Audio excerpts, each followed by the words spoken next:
This RealAg Radio podcast is brought to you by Coragen Max insecticide from FMC. Get fast, selective, extended control of grasshoppers, Bertha armyworms, diamondback moth, and cutworms in a convenient, concentrated formulation. Coragen Max insecticide works alongside beneficials for a 1-2 punch that keeps the fight going long after you've left the field. It's time for RealAg Radio on Rural Radio Channel 147 on Sirius XM.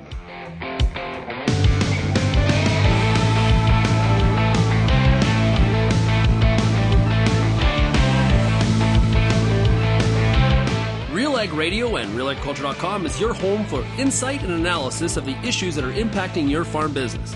Let's get real and get connected with RealAg Radio.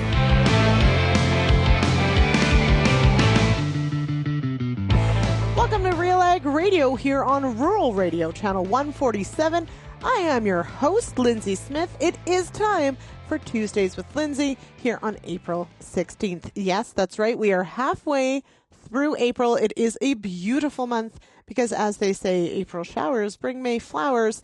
And, well, if you were in Ontario this week, you saw the showers. I was a little jealous of my Western friends getting a bit of sunshine, but then I saw that some people got snow this morning, so I'm cool with that. That's out in Alberta. So there you go. All right, it is greening up like crazy here where I am in Eastern Ontario. The sheep are definitely getting ready to head out onto grass. It also means we've got all sorts of baby lambs bouncing around, which is also pretty cool.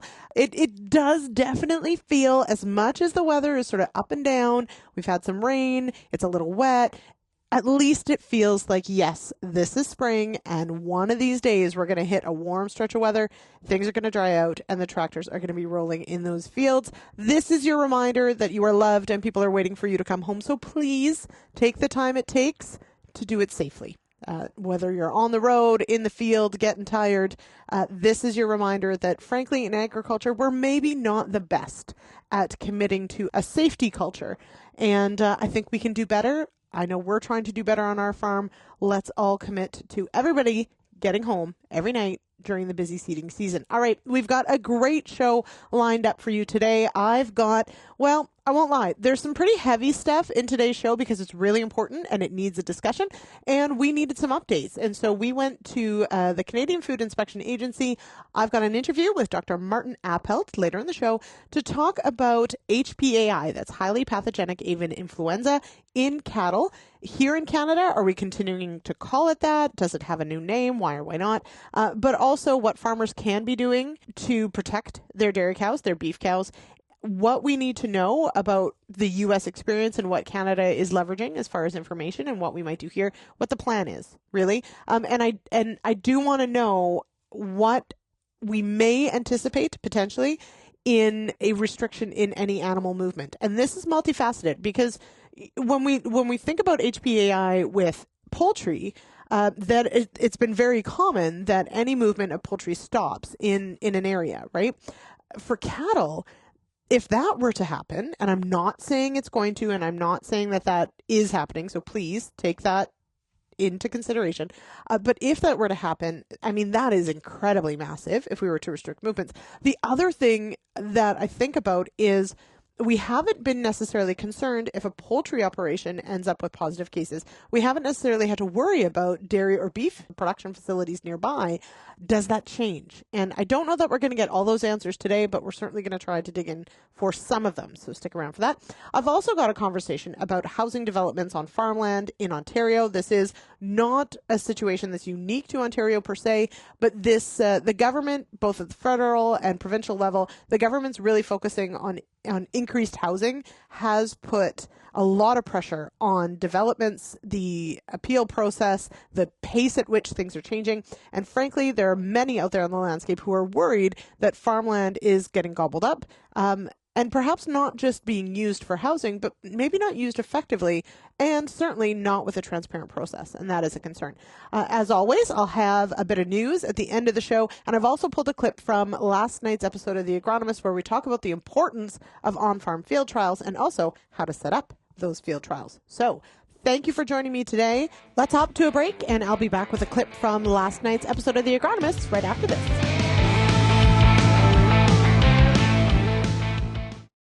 If you have a growing list of questions about getting more from your fields, know that Koch Agronomic Services has an answer for every acre. With a full spectrum of nutrient management, nutrient protection, and seed enhancement options, Koch Agronomic Services offers a deep portfolio of agronomically effective products. Each designed to enhance yield potential, all available to help solve your problems. Find the answer that's right for your acres. Start by visiting kochag.ca. That's Koch ag.ca.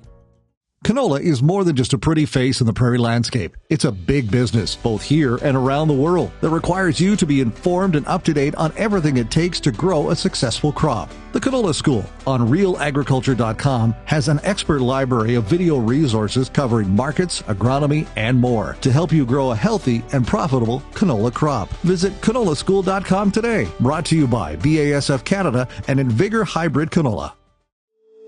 If you're involved in the agriculture industry, it's important to stay informed on all the latest issues affecting your business. At RealAgriculture.com, we offer fast, reliable news, information, and insights to help you keep on top of all of the latest in Canadian agriculture. Visit RealAgriculture.com and sign up for our free daily newsletter covering everything from news, agronomy, animal agriculture, and much more. Visit RealAgriculture.com/subscribe today.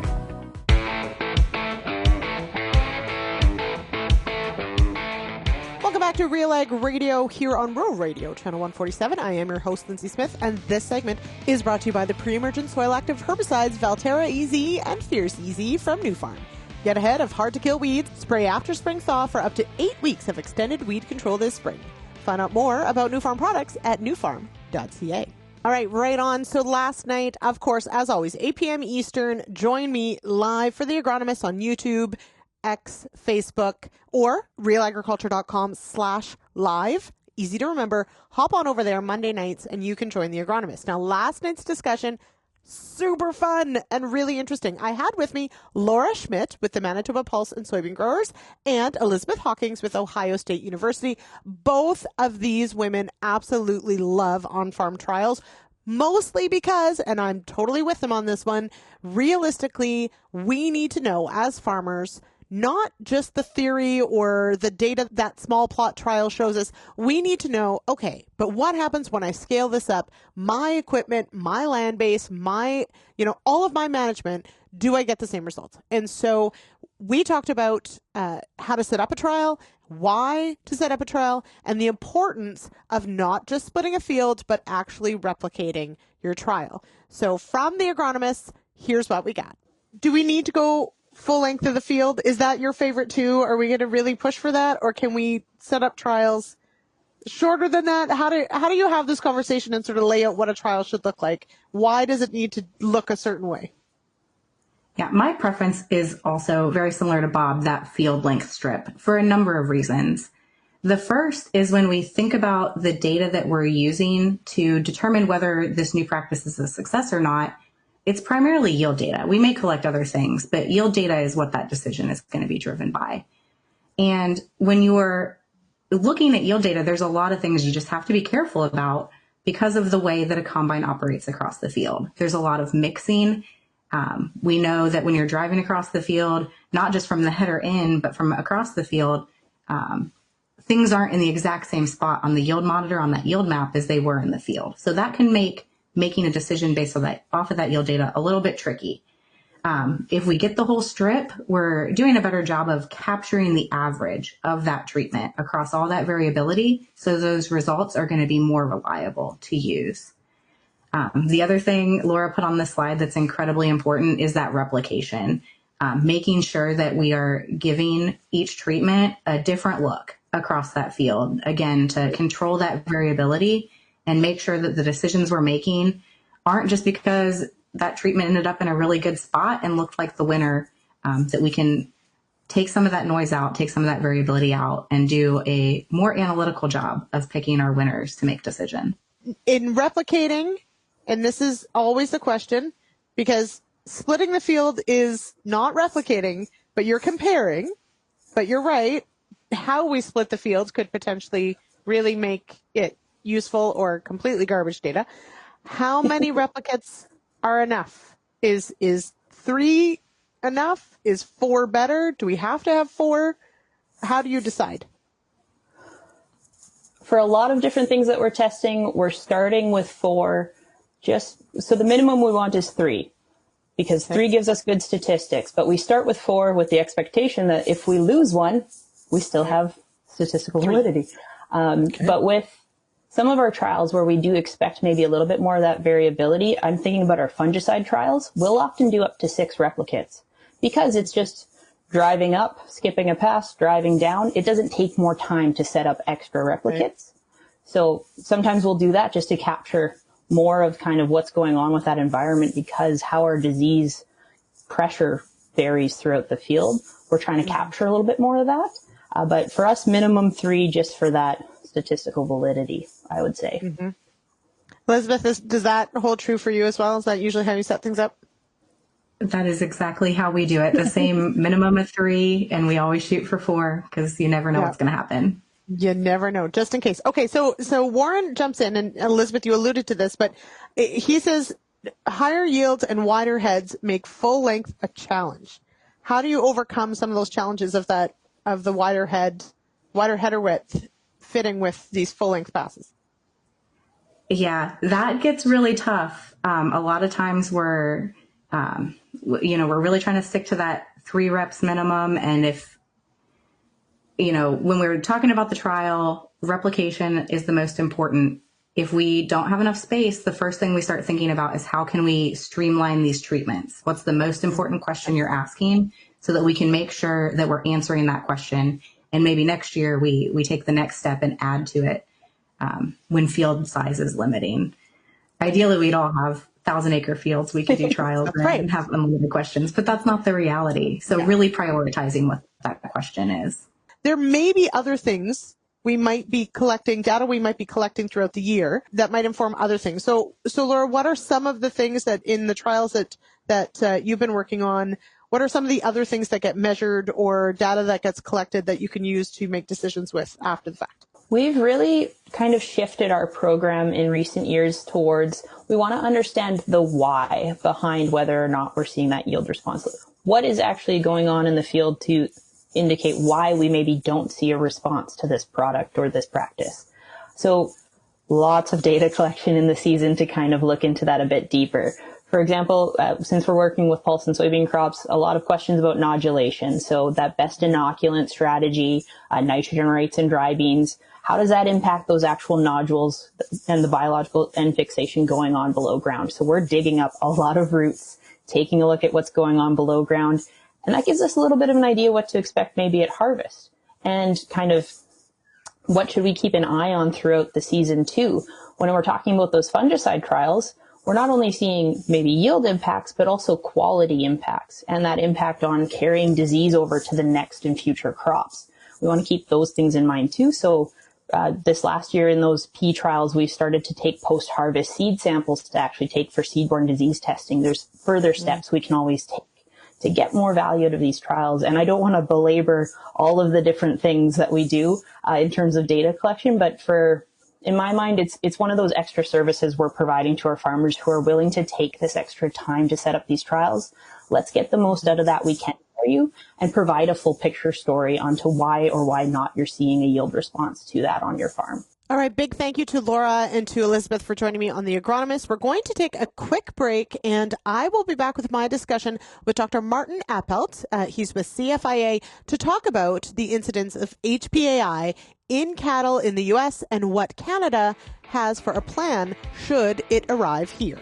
That and more after this.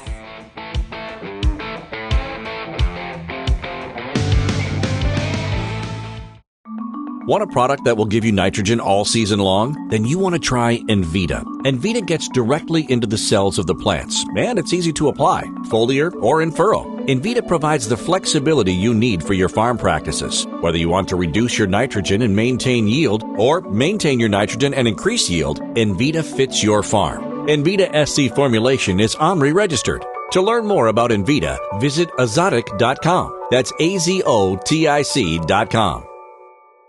Before you get back in the field this year, spend some time with the Corn School on RealAgriculture.com. Get all the information you need on hybrid selection, planting depth, crop inputs, and more from a wide range of industry experts. A massive library of video content is available on demand when you need it most. Spend your time outside of the field, inside the classroom, with the Corn School on RealAgriculture.com. Peter Johnson at WheatPete, RealAgriculture.com, and what an opportunity! Oh my gosh! You think you can't grow better wheat? You are absolutely wrong. We're going to show you how to strive for those record wheat yields that they get in the UK and in New Zealand. You can grow 150 bushel wheat. I'll show you how. Catch WheatPete's Word every Wednesday on RealAgriculture.com or download the podcast on iTunes or Spotify.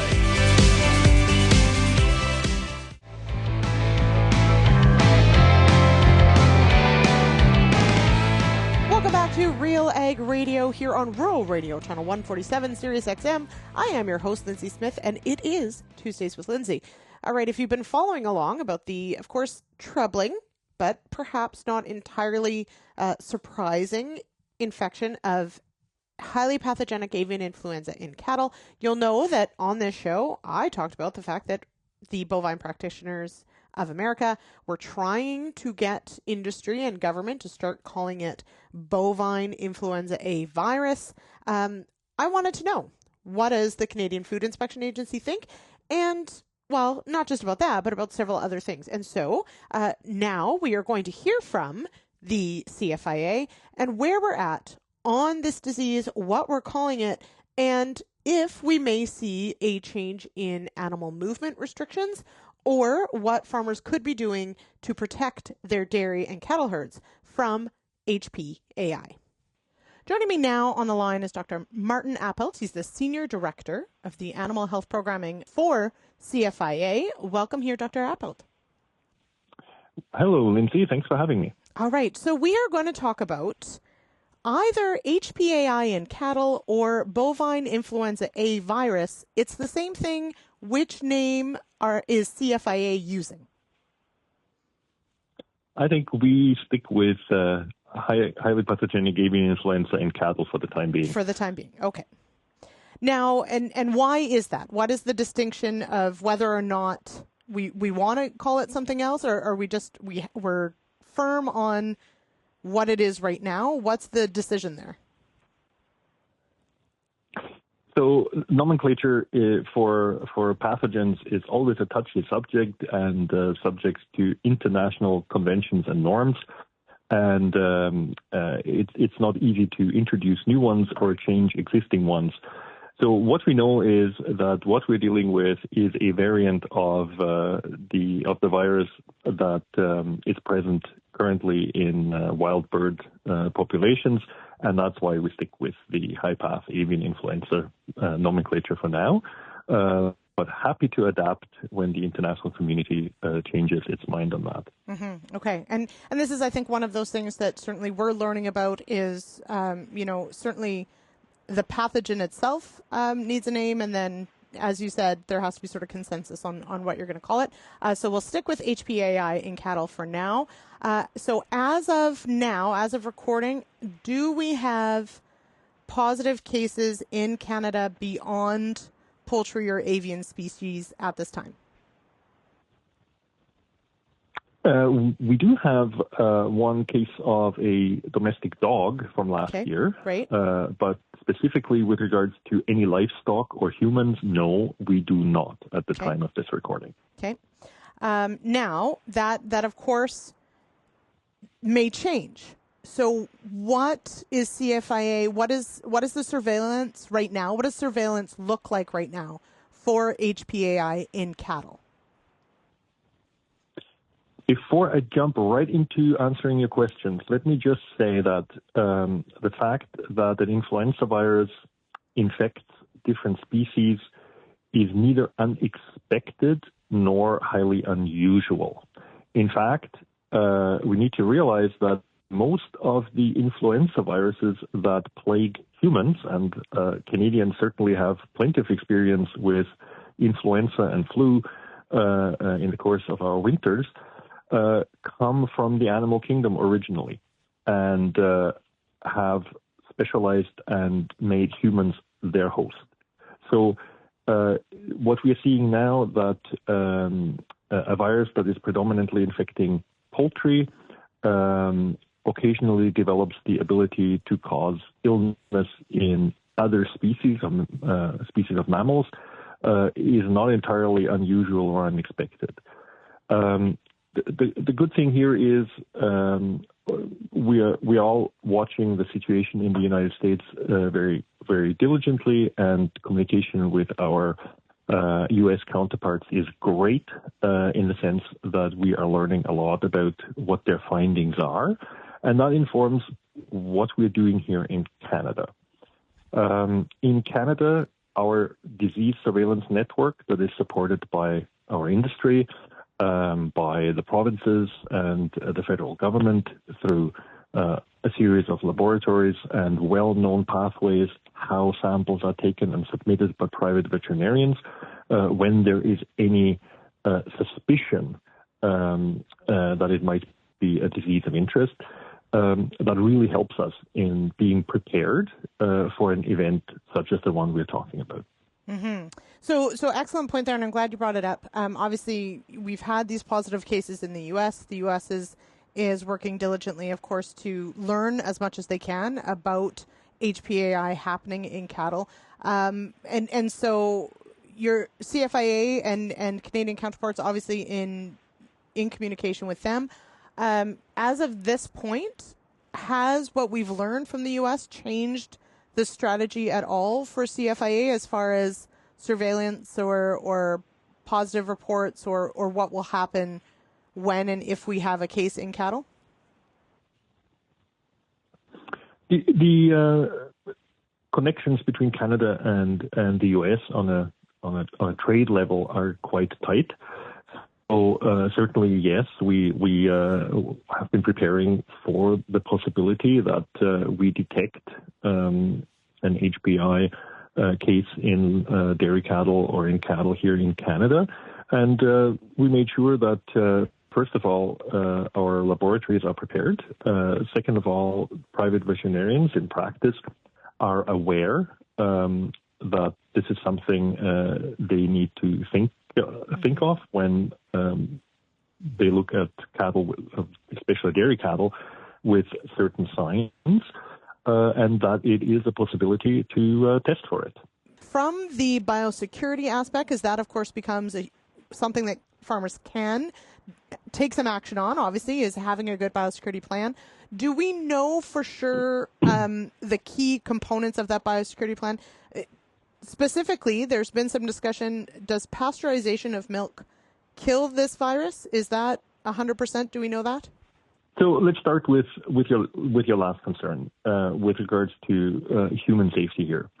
You may recall there's one case in the United States where a human infection, a very mild infection, has been attributed to infected cattle, although it is not entirely certain how tight those links really are. It may have been an infection with avian influenza virus that came directly from, for example, bird droppings or something similar. But it is not impossible. And we've seen cases elsewhere in the world that humans get infected or can become infected with avian influenza. So the question in the case of dairy cattle, when the virus was detected in milk from those cattle, is what does it mean for humans? Mm-hmm. So avian influenza by far is not the only pathogen that can be shed in milk. When a dairy animal is infected with a disease. There's many others, from brucellosis to tuberculosis and others. Pasteurization, that's why we have it. It has been a lifesaver over generations.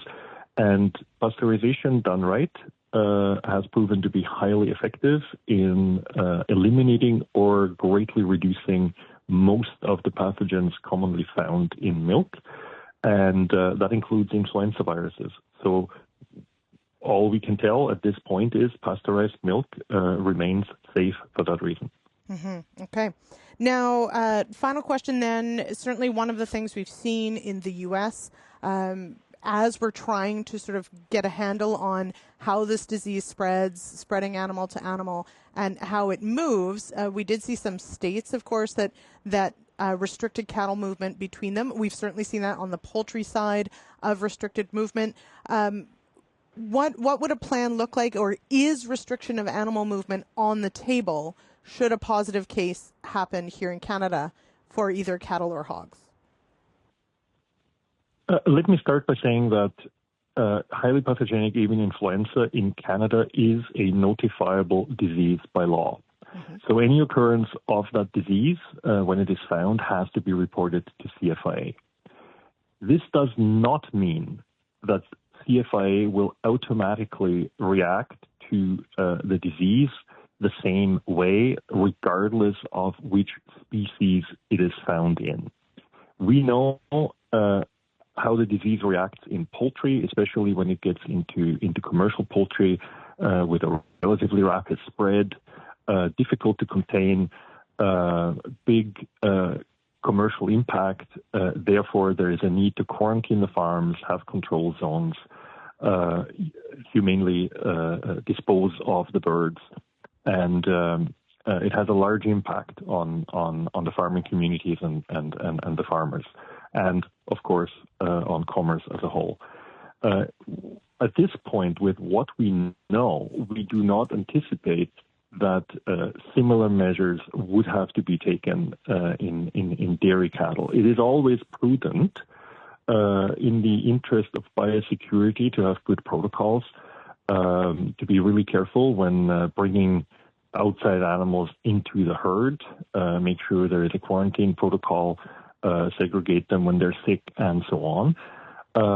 But at this point, there are no movement restrictions in place. Having said that, I want to be very clear. We are still learning. It's a dynamic environment, and that may change. It may become necessary, especially depending on the situation. If you imagine where you have poultry in close proximity to a dairy operation, to say, the best course of action would be to try and contain it as much as possible and not move anything into and out of that farm. So I'm not ruling it out for the future. With what we know right now, there are no movement restrictions in place. Okay, and an excellent point about proximity to poultry, in that we've certainly seen this disease this pathogen in cattle does not have nearly the morbidity or mortality rates that it does in birds, but that doesn't mean that it can't cause that in birds should they be exposed through cattle. So really good point there that we have to think about other farms around a farm, for sure. All right. I believe that is all the questions that I have. Dr. Appelt, I really appreciate your time in digging into these, and certainly we can cross our fingers that this won't ever be a Canadian case, but given the migration, that certainly is probably not realistic. I guess that's where I'll leave it finally and give you the last word. As we reach peak migration timing, what are sort of the main things that producers should be doing to potentially limit access by cattle to those feces from those birds flying overhead? So directly separating dairy cattle and birds is really, really difficult, given the fact that most dairy operations are indoor-outdoor operations, which means the cows have access to the outdoors, birds have access to the indoors. So it is very difficult to keep them completely separate. In the ideal world, that would be the case, and certainly from a biosecurity standpoint, as much as can be done in an operation reasonably to minimize the contact of dairy cattle feed, especially with wild birds and wild bird droppings. Those are all helpful measures. and as I already mentioned, being very diligent with movements into and out of the farm. So in case there is a disease transfer, we can be reasonably certain it stays localized and does not spread in an undetected manner to many other farms. And unfortunately, that was one of the situations in the United States where spread of the disease happened because of animal movement to quite a considerable extent. Mm-hmm. All right. We will definitely be keeping tabs on this. Dr. Appelt, I thank you so much for your time today. Thank you. All right, let's leave that conversation there for now. We're going to take a quick break, and I will be back to have a discussion on, well, developing farmland for housing, the process, and where we're at in Ontario, because frankly, it's a bit of a mess. All that and more right after this.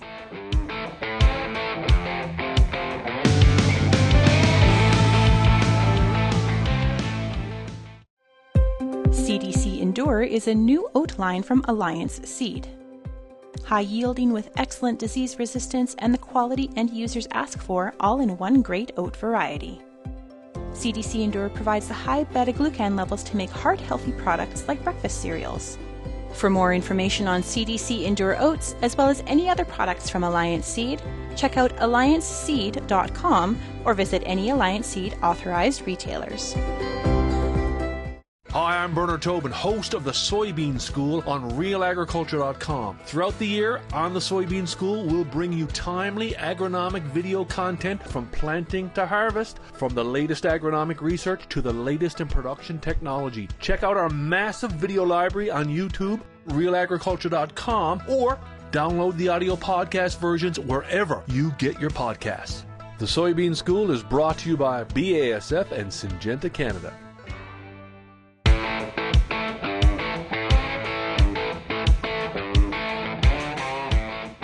Back to RealAg Radio here on this Tuesday, April 16th. I am your host, Lyndsey Smith, and this segment is brought to you by a reminder from MNP. The deadline to sign up for AgriStability is April 30th. Thanks to recent program changes, AgriStability coverage levels have improved significantly for 2024. To gain a better understanding of how AgriStability and other programs can improve your farm's risk management plan, visit mnp.ca. All right, if you've been listening to the show for any length of time or following along with what we do at Real Agriculture, you'll know that the issue of farmland development is one that always gets people hot under the collar, and for good reason. We know that we have a growing population, and realistically, farmland becomes an easy target, but also there are perhaps more complicated issues at play here. And one of those that we're seeing in Ontario is this incredible push for an expansion of housing for our municipalities, for our cities, for our towns. And unfortunately, some of the legislation changes are happening at an incredible rate and perhaps to the detriment of the system overall. To have that conversation, we go now to Stewart Skinner, farmer from Listowel, Ontario. Joining me now on the line, I've got Stewart Skinner. He's a farmer from, well, around Listowel, Ontario, but also, of course, has hog barns all over Southern Ontario. Welcome here, Stewart. Thanks for having me on today, Lyndsey. Appreciate it. All right. Now, it's important, I think, that everybody recognizes that, yes, you have a home farm, obviously, but that you do farm in a couple different municipalities, a couple different areas. And that's relevant to the conversation we're going to have today, because one of the things I wanted to ask you about is about maintaining, protecting farmland in this province and some of the current challenges that we're facing. So if you could, Stewart, share a bit about your own personal experience, your own farm's experience with this issue.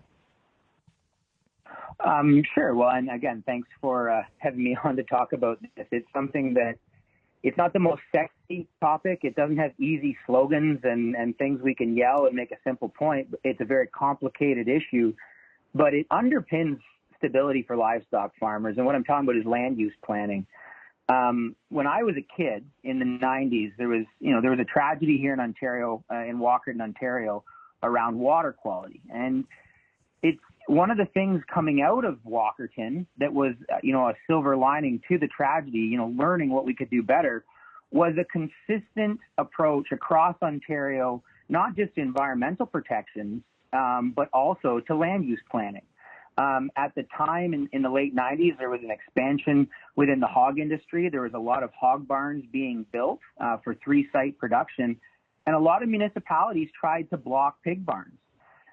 So that's where I say land use planning is very important, and there was a lot of hard work done by a number of farm groups in the 90s to get a consistent, stable, bankable approach, no matter whether you're in the north, the east, the Middle East, Central, Southern, Midwest. It didn't matter what part of the province. We were all working off the same rule book when it came to land use planning. Mm-hmm. Now, I would say, and that is an excellent perspective, because I think sometimes it's very easy, especially as governments work in 4-year increments, it's easy to forget about how we got to a point that we're at. In the current political climate, of course, the focus is very much on housing, is on trying to meet this huge housing demand here in Ontario. And, anecdotally, for sure, even here in the Far East, we'll call it, definitely municipality by municipality, town by town, differences that farmers have communicated and saying, they put in to have a barn built and a housing development went up next to it, and that meant the barn couldn't go up. And a lot of frustration from farmers on not just, losing land to development, but also potentially being limited in what you can do on your own farm because of rules or, as you say, a patchwork of regulations across the province.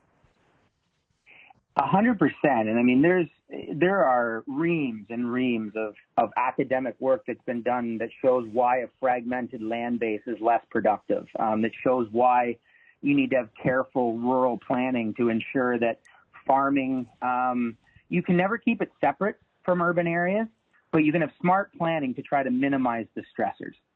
And that planning needs to take, it doesn't work in the modern political sphere of let's just think about getting reelected.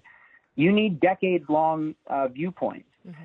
And I think, one of the things that farmers, we do have to come to terms with is we can't save every single acre of farmland, but we have to have a stable, predictable, transparent process for developing farmland.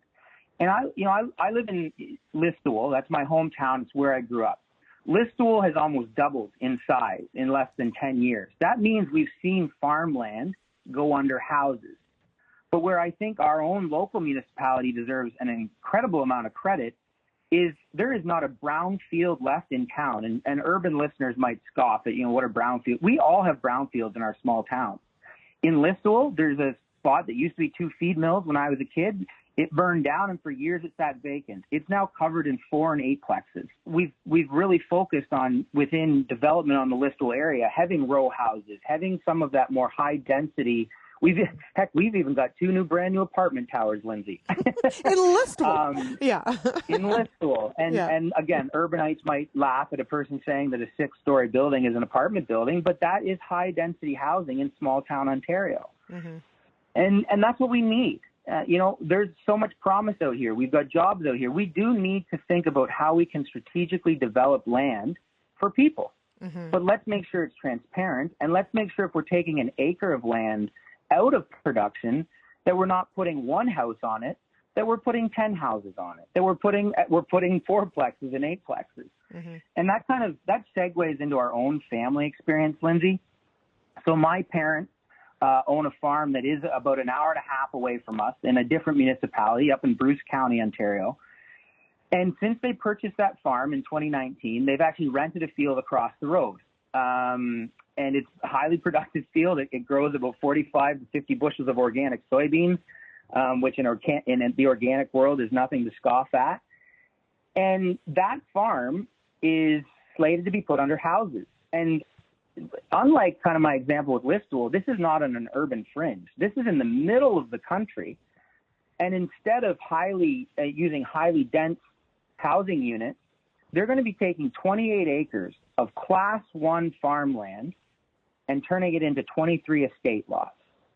So that doesn't impact our housing issue, but it does impact our agricultural productivity, not to mention that that specific farm, one of the plans kind of in succession was always that I'm a pig farmer. So if we want to try to expand, the only thing we know how to do is more pigs.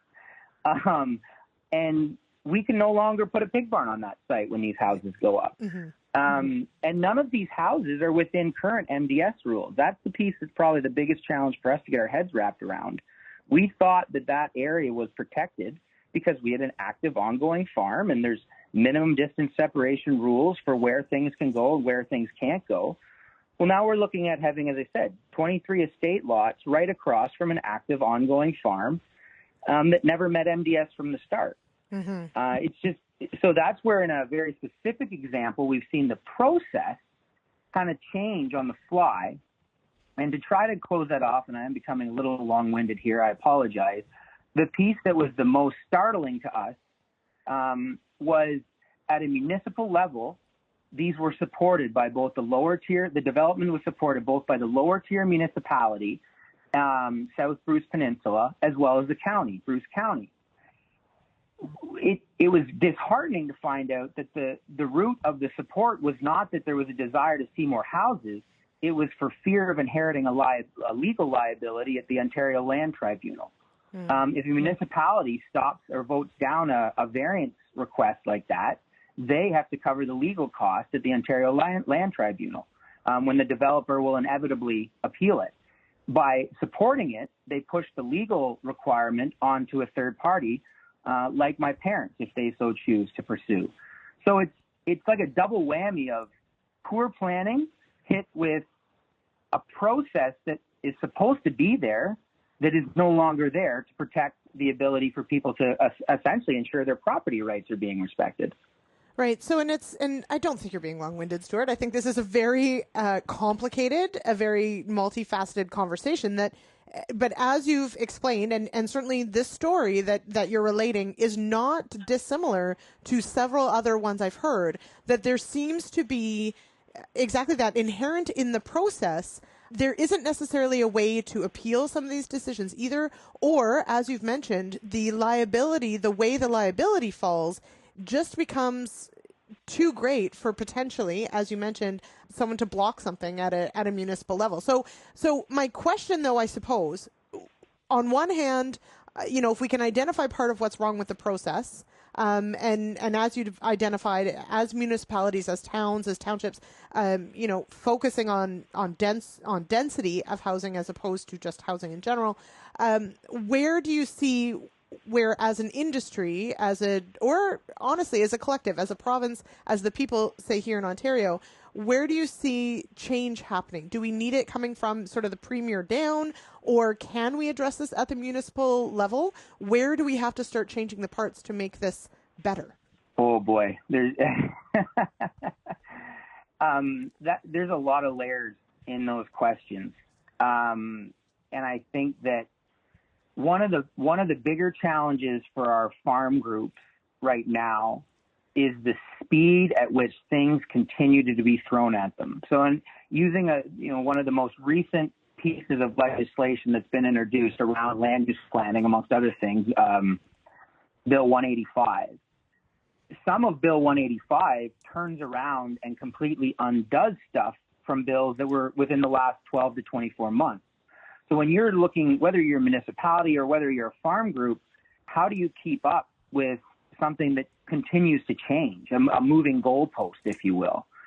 In saying that, and I think one of the things that's coming out of the most recent legislation that's most fearful, and I think as farmers and farm groups, we have to think very, very carefully about a response, it will actually remove the right of a third-party family to appeal at the Ontario Land Tribunal.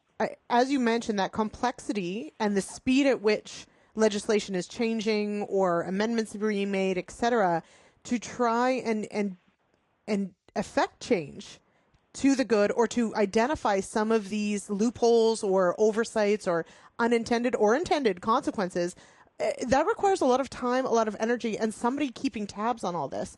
And I too, right, I sort of feel like who should be or who is keeping track, and how do we support them to make sure that the people that need to know what's happening are in the know. And I don't know that we're going to answer that today, but it's definitely a concern that I share with you, Stewart, for sure. Looking at the most contentious piece locally is a block of land outside of Kitchener-Waterloo. Now, why wasn't that block of land identified when they just updated their official plan? Why wasn't that included in industrial lands and employment lands? Perth County can lay out a 25-year inventory of housing and employment lands. Why can't the region of Waterloo?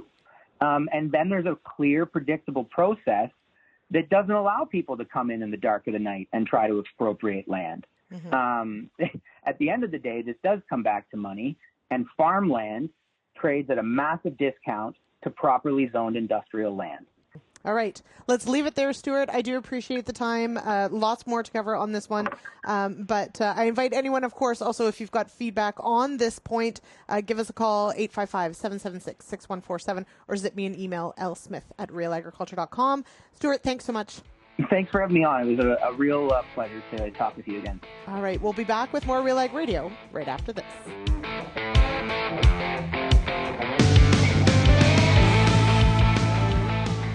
What's next for your fields? At Pioneer, delivering industry-leading genetics drives everything we do. From the scientists in the lab to our local teams with boots on the ground, we are determined to get there first. Developing top-performing products, proven in more growing conditions than ever before. Pioneer. What's next happens here. Visit pioneer.com/Canada to learn more. I'm Lyndsey Smith from RealAgriculture.com. Join me Monday nights for The Agronomists, a 1-hour live and interactive show broadcast across YouTube, Facebook, and X. Monday nights at 8 p.m. Eastern, I host expert agronomists from all over the country to give you answers to some of the toughest agronomic questions. Join us live or catch the replay Tuesday morning. That's The Agronomists with me, Lyndsey Smith, Monday nights live at 8 p.m. Eastern.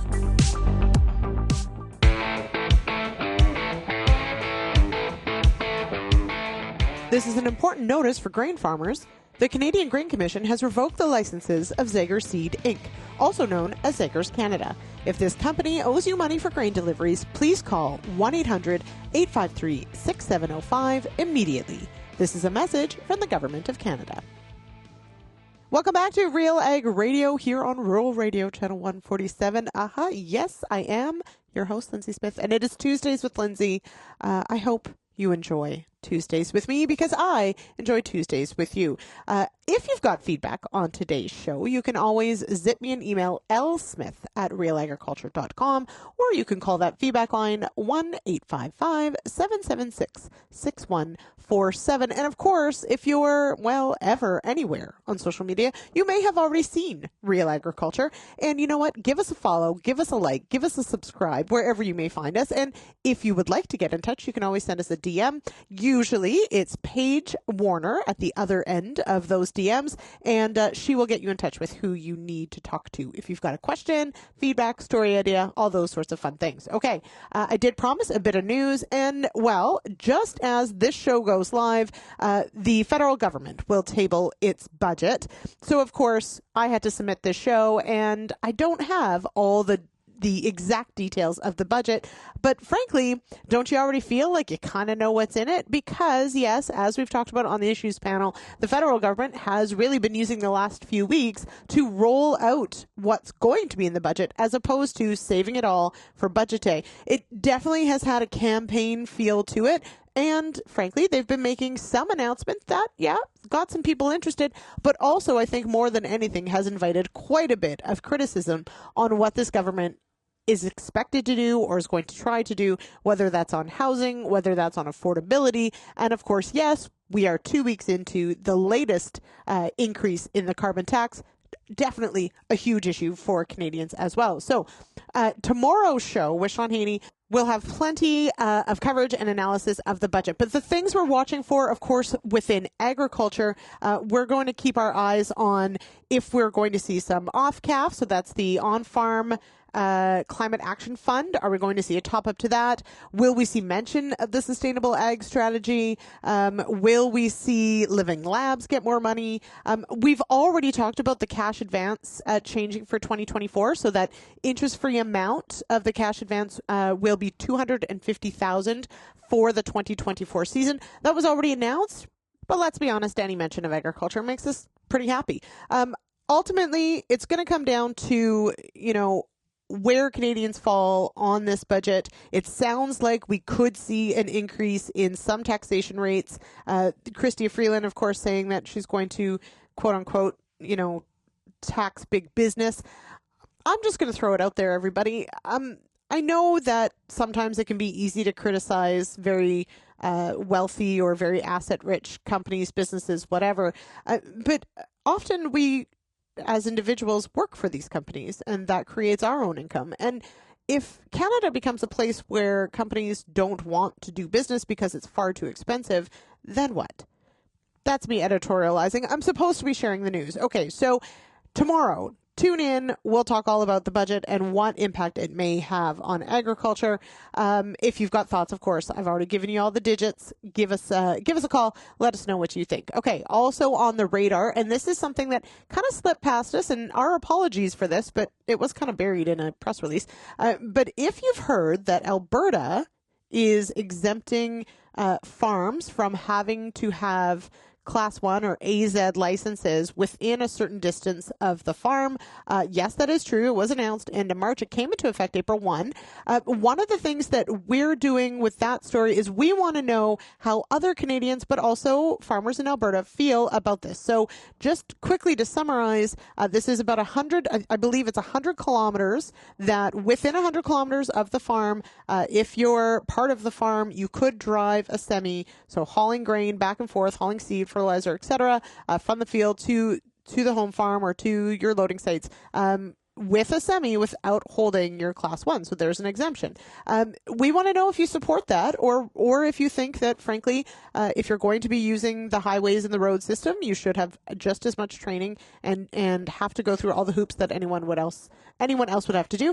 Or are you on the fence? Does it all depend? Is the devil in the details? Let's put it that way. So that poll is over on RealAgriculture.com. If you just scroll down the main page, you'll find it there. Of course, there's also a story to go with it. You can click on that as well. But we really do appreciate everybody who weighs in. It gives us a sense of where everybody is at. It also opens up the door for some communication and a conversation to talk back and forth. And in troubling news, and a story that we will have up very shortly on Real Agriculture, is the incidence of lamb quarters potentially being resistant to glyphosate being found in Quebec. This, of course, really troubling because, frankly, we don't want to add any more weeds to the list of things that glyphosate doesn't kill. So we are working on getting all the details on where this has happened, if it's confirmed.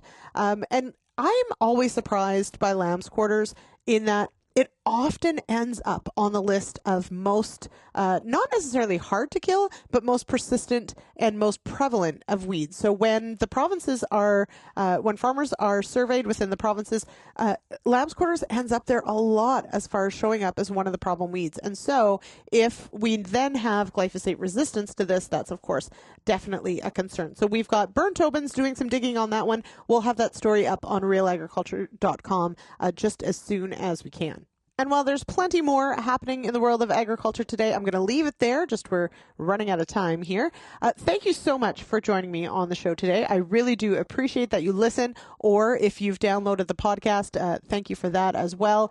As always, get in touch with us across social media at Real Agriculture, or you can use the hashtag RealAg Radio. We'll find you that way as well. I do hope you're having a wonderful week. I will be back for the Friday Issues panel, and you better believe we'll be talking the budget for sure, and of course whatever else happens to transpire between now and then. Cheers everybody, stay safe, we'll talk to you soon. Thank you for downloading this RealAg Radio podcast, brought to you by Coragen Max insecticide from FMC. When you need to protect your crops from damaging insects, Coragen Max insecticide delivers fast, selective, extended control of grasshoppers, Bertha armyworms, diamondback moth, cutworms, and more. Ask your retailer today.